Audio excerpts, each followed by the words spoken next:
Good morning. This is Jason D coming live at you again. So today's show is on another. Well, today's show is another music-oriented video. So today's show is on legendary French house music duo known as Daft Punk. So, and it's funny because I have not really listened to their music in a little while. I recently just started listening to their last studio album, Random Access Memories, which is hard to believe. It came out in 2013. It's crazy. They just announced that they're actually re-releasing the album. I don't know. I think it's out now, but it has some bonus tracks on it. Kind of interesting. They Daft Punk broke up in 2021, which is that's sent shockwaves. I was really shocked by that, but they broke up in 2021. They kind of went out in a blaze of glory. They have been around since 96, 97. Of course, from France. The Random Access Memories, too. I just started listening to that album again, and it's funny because when I really think back to that experience when the album first came out, I was really anticipating it. And of course, Daft Punk is, for regards to my band Quantum, definitely one of the biggest influences on the music that I write, especially the more kind of dance oriented stuff that we do in the band.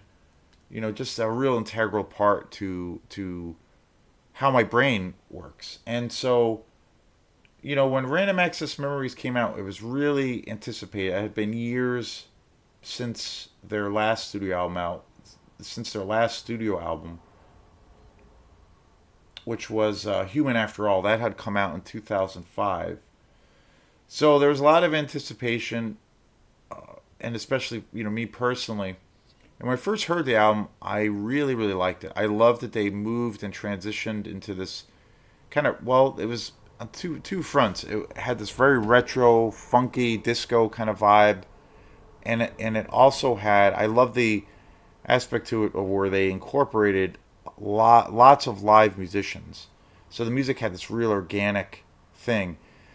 This album came out during the time when the whole like dubstep thing was hitting really hard in the electronic scene, and they kind of did this album as a reactionary thing to all of the hard, bludgeoning music that was coming out. I remember them giving interviews, especially there was a big article or big they got this huge interview in Rolling Stone. They were on the cover, and they really tore the electronic music scene kind of a new bunhole to a degree, because they were very, very critical of all of the new music that was coming out, of where it just had no soul. It was just all fireworks, and there was no emotional thing to it. And it was interesting, and they were kind of right. I've always felt Daft Punk, their perspective, their legacy, their take on culture. I've always felt that they were always ahead of their time. Incredibly innovative. So Random Access Memories came out. I really, really liked it when I first heard it, and then that album became a phenomenon, and I heard it literally everywhere I went. And I was, bands that I knew or that I even played in were covering their songs. Every time you go out to see a DJ or there's some kind of dance party thing, you would always hear tracks from Random Access Memories, particularly Get Lucky. And that happened all the time, and I found myself getting sick of the album and I couldn't listen to it. And I got to this place of where I didn't like the album anymore. It was really weird. And I kept thinking, is it because the album just doesn't really have any quality to it or depth to it? Is that why, I found myself not really liking the album, or almost kind of falling out of love with the album? And then I thought, well, maybe it's not that. Maybe it's just because I'm hearing the album so much, and it's everywhere. Everybody and their grandmother's listening to it.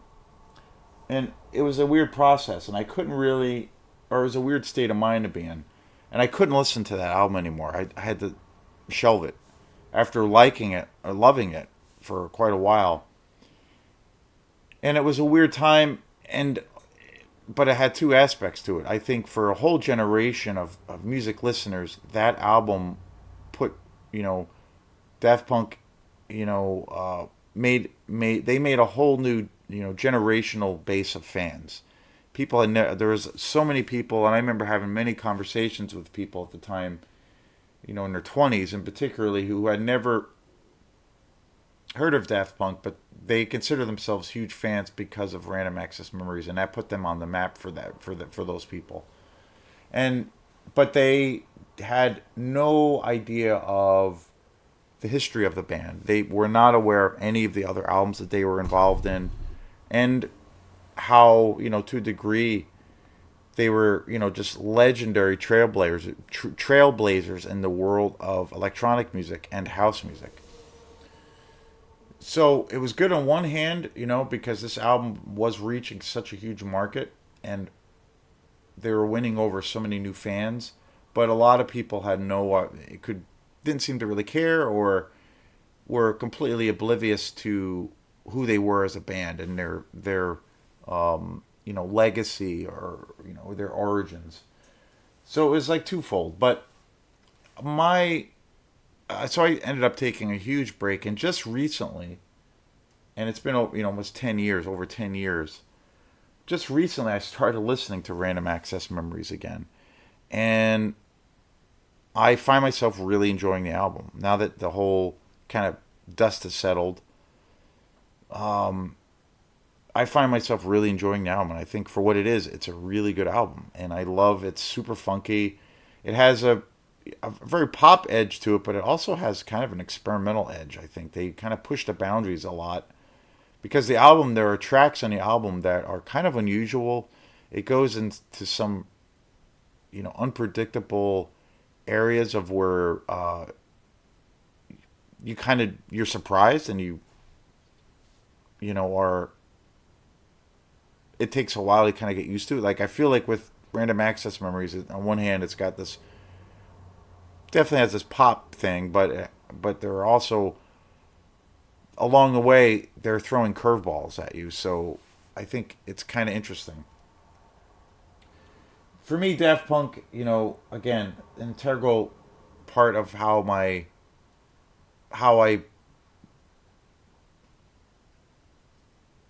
kind of became an electronic musician myself. And when I was, even though this album came out, their first album came out in '97, it's had such an influence that, even though I was totally unaware that I would do it, I wanted to, but I just was, I had no way of getting to that place at the time.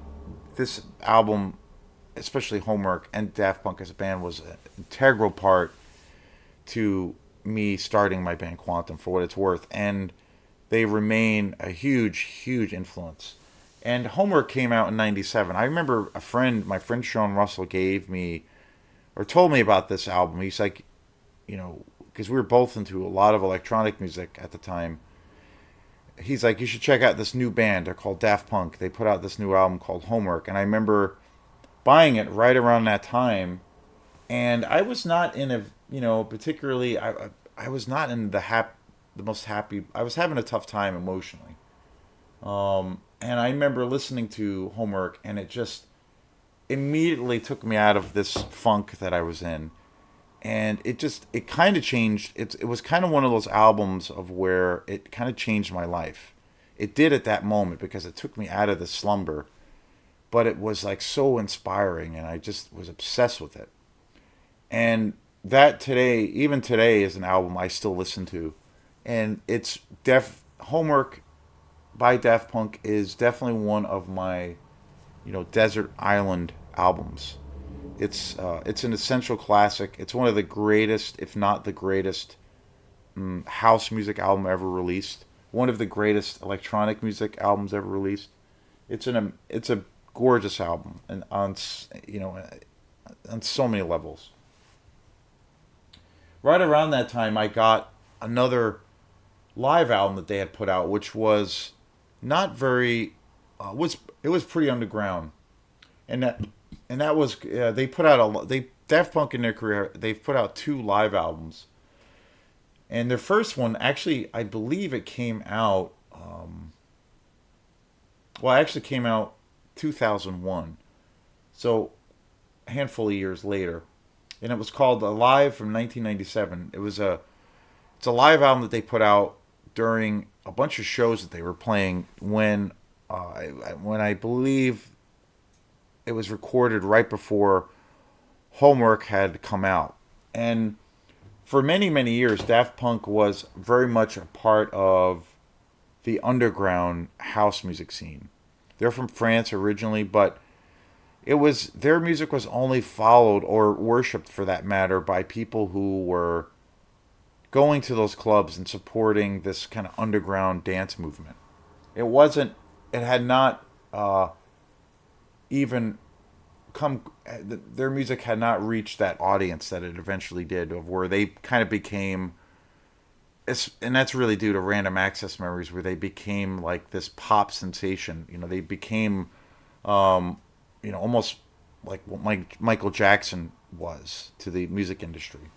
I mean, just like a phenomenon. But for many years, they were very much underground.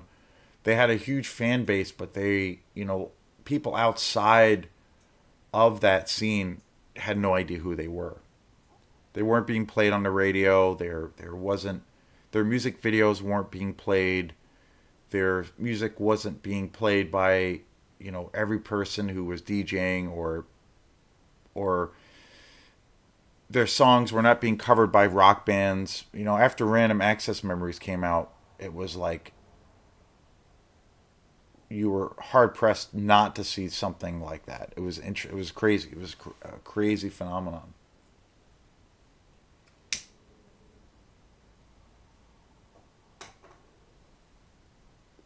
But Alive in '97 is a killer album. It's basically it's comprised of Daft Punk playing an early show in '97, and I believe it was from a show before Homework had come out, and it's phenomenal. I mean, it's basically them playing as DJ gig, and I think it's in I can't remember where it was recorded. I think it was recorded in Europe, but it's phenomenal. It's super raw. It's nasty, and it has this kind of acid vibe to it. It's very raw but it's killer and it's funky as all hell, and it's a killer album.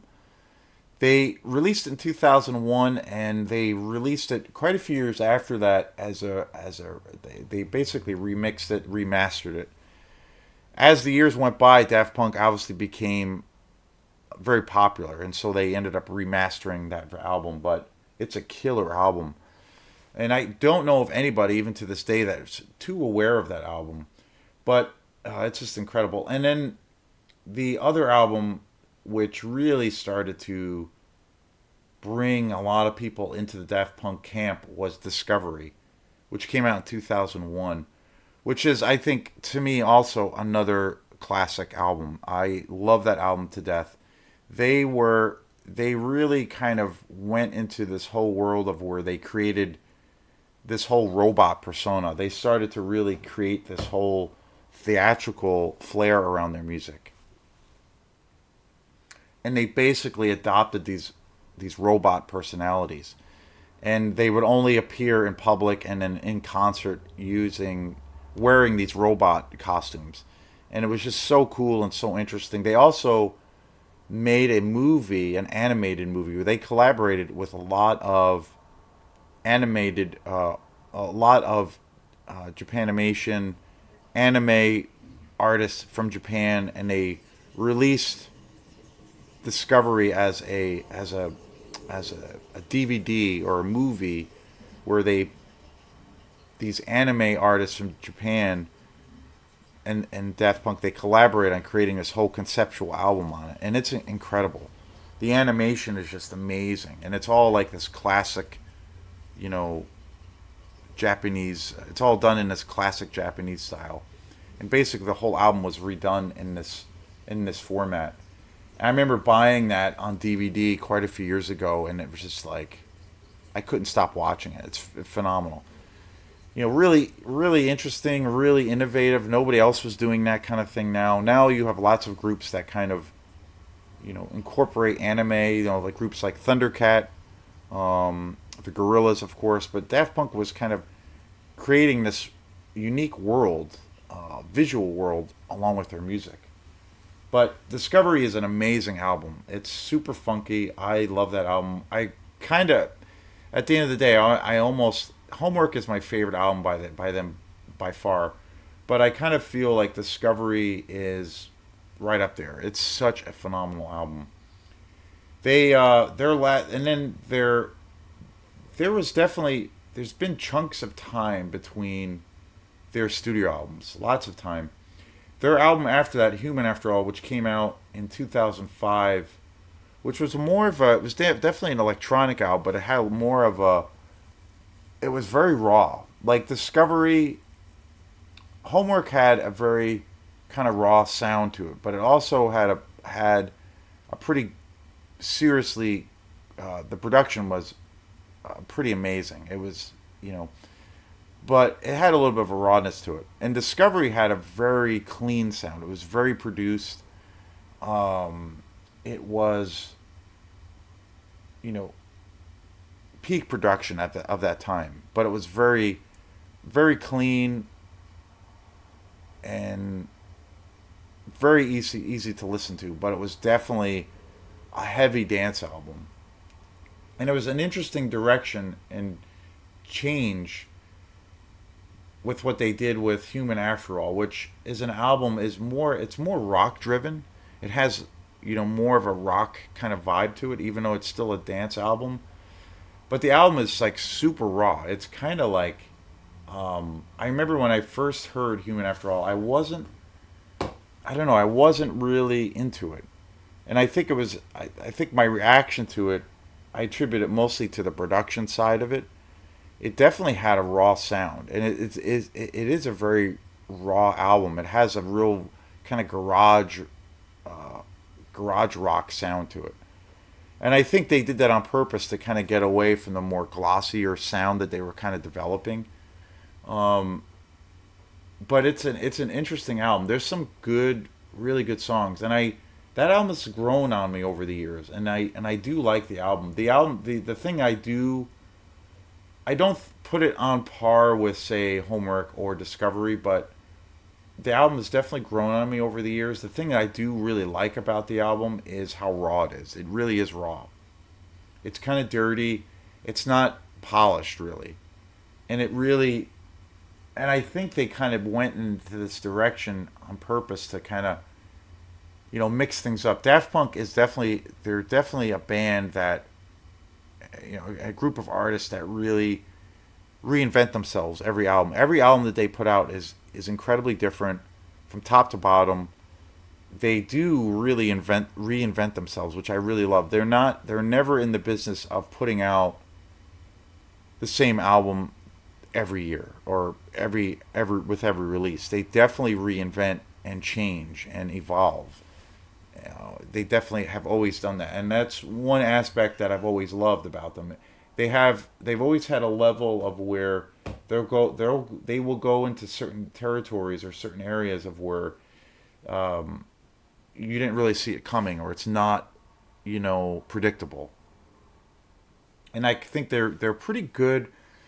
I feel like they've always been pretty good with messing with the public's expectations a little bit. Not like doing it necessarily in this overtly pretentious way, but more in a tongue-in-cheek kind of way. But they definitely do that, and I think that that's great. I think it's commendable. I think that's kind of inspiring that a band that has an established name is willing to still take chances, even though they have this rabid fan base, and that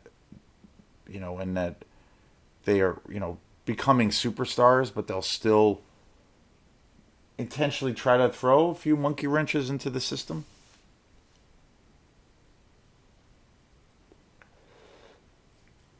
And so, Human After All came out in 2005.